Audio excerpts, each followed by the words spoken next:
Welcome to the Geeky Nate Show. We're Tom and Lacey of Do You Nerd. Let's get geeky. Welcome one and all to the Geeky Nate Show with your host Geeky Nate. Buckle up, it's going to be fun.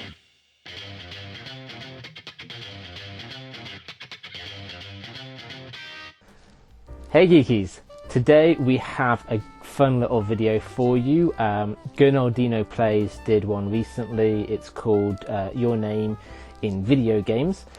He tagged everybody instead of actually targeting a particular number, but that's cool. We thought, you know what, let's get involved, let's do this. So how does it work? It's very straightforward. The first letter of each video game must be one of the letters in your name, and then you just go through them in order. Straightforward, right?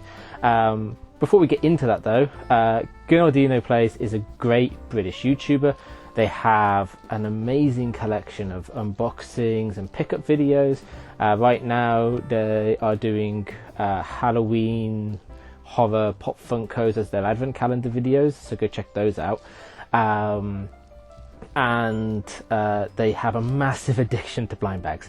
Any kind of blind bags, they will get them and crack them open. So go check all of that goodness out. So let's hop in. So the first game in the list is Ni no Kuni, Wrath of the White Witch on Nintendo Switch. Now there is a sequel. I haven't played the sequel. I'm going to be honest, I haven't actually got deep into this yet either. I'm saving it for being a live stream series some point in 2021. We will probably kick this one off during Winter Emus, so you should stop by when we announce that. But yeah, it's a Studio Ghibli video game. Anybody that actually knows me will know that I am a massive Studio Ghibli fan, absolute nerd. I think I'm missing 2 of the films right now, and I'll get that sorted soon enough and get back to my complete collection. And at some point, whenever we get to go to Japan, I will be going to the Studio Ghibli theme park and checking all that out, and we will do a whole video on that. So yeah, first letter N, Ni no Kuni. Now a lot of you don't actually know my proper name. You all know me as Geeky, and I was thinking, you know what, I could do this as Geeky, I could do this as my proper name. You know me as Nate usually, but my actual name is Nathan. And I could have gone one step further, because when my parents were debating on what to name me for birth, they wanted to name me Nathaniel. But thankfully, Nathaniel didn't win the vote. I was named Nathan as a compromise. And now we go by Geeky because that is us in a nutshell. But anyway, game number 2 is Astral Chain. This game is amazing, absolutely fundamentally amazing. Again, something that you may or may not know about me from watching the series is I love hack and slash games. Absolutely love hack and slash games. This doesn't just give you the basics of hack and slash. It's got a bit of RPG element with picking upgrades, and the story is just amazingly detailed. Plus the fact that you're not just controlling your character, but you're having to worry about an additional creature known as your Legion. It's just brilliant, and each Legion has different combat styles, and it changes up your combos too, so you really have to plan all of this out, and the combat and the battles you're up against different creatures are weak to different Legions, so there's a lot of tactics involved. Overall, this is a great game, so yes, highly recommend it. Go grab it. If this is the one game that gets you to get a Switch, it should be this game, and well, Breath of the Wild, but I don't have a B in my name. Alright, so for T, it has to be Time Crisis. Any of the Time Crisis series really, but this is a big one for me. This is where my love of light gun games really started. Okay, as a kid I did play Duck Hunt and those kind of things, but this was unique.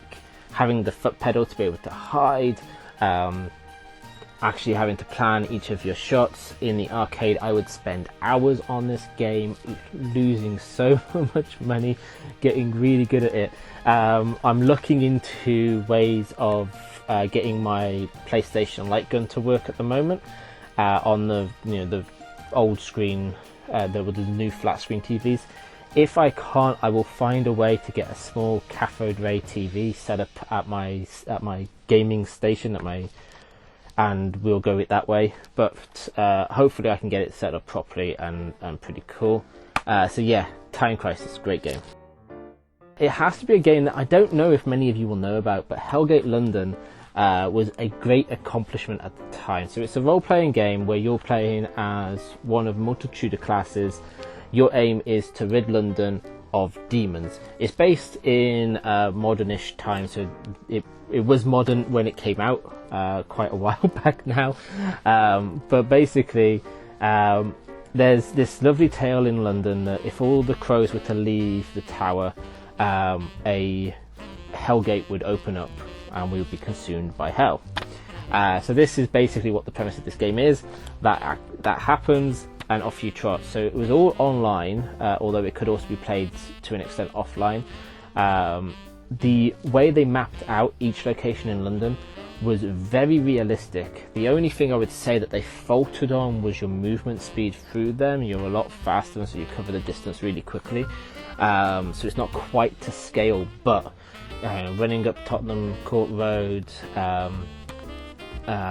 going off to Covent Garden, all of that is in here, and they've got it really pretty well detailed. And fighting demons there was quite fun. So this game was a great game. It still functions, you can still play it, but you don't get the benefit of being to be online with everybody else and work together in groups to take down bigger boss challenges and get the better loot. They did release a DLC for this, and when they decided that they couldn't afford to keep running on the servers, they gave that DLC for free. The DLC took you to Stonehenge and got you to play through there and defeat the Demon's Gate in Stonehenge. The plan for this though was not for it to just be Hellgate London, but there would have been Hellgate New York, Hellgate Tokyo, and they would have built this up until there was the 9 gates to hell, and so on and so forth.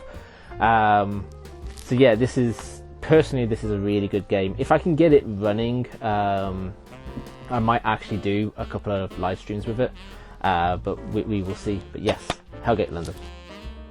Okay, for the 5th letter, we're going for Ape Escape. So if you saw my loot bag a few months back that we got from a friend, a neighbour of ours, Ape Escape was in that. Don't worry, we will be live streaming Ape Escape. I haven't actually myself played Ape Escape yet. That's another reason why I've chosen this one here, because I know that this defined an era of video games, and as such it's an important part to have in the collection, and it's something that I want to check out. So yeah, Ape Escape on the PlayStation 1.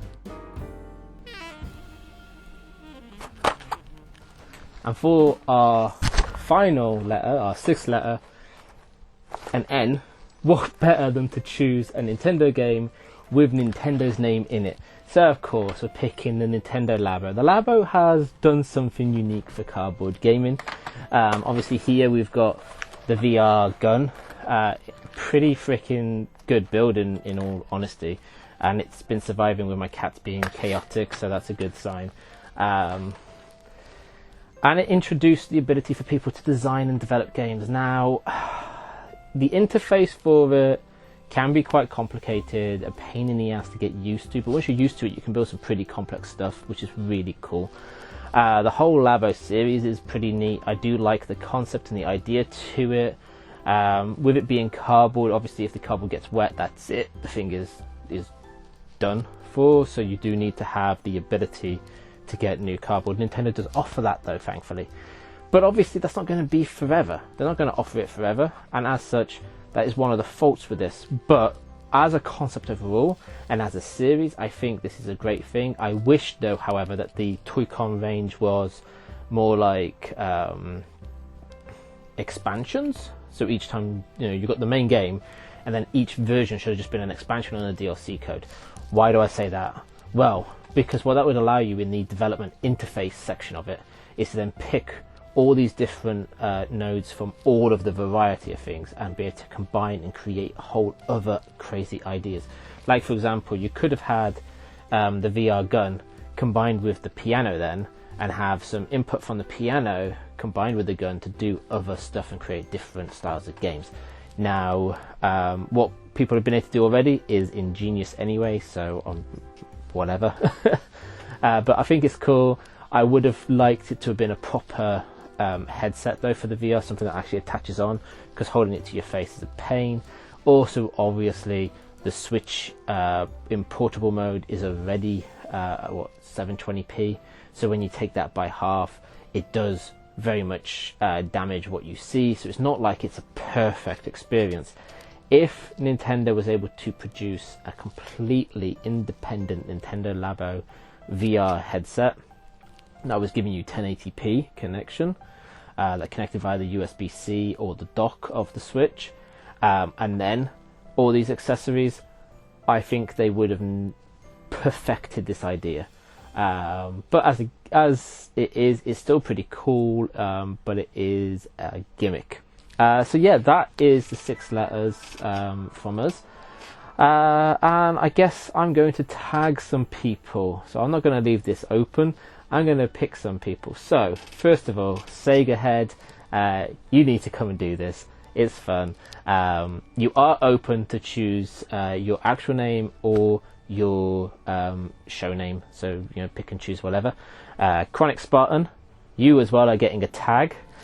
Frosty, I know you're not doing much in the world of YouTube, but why not come and have a little bit of fun? And one more. Let's do 4 tags. So, you know what?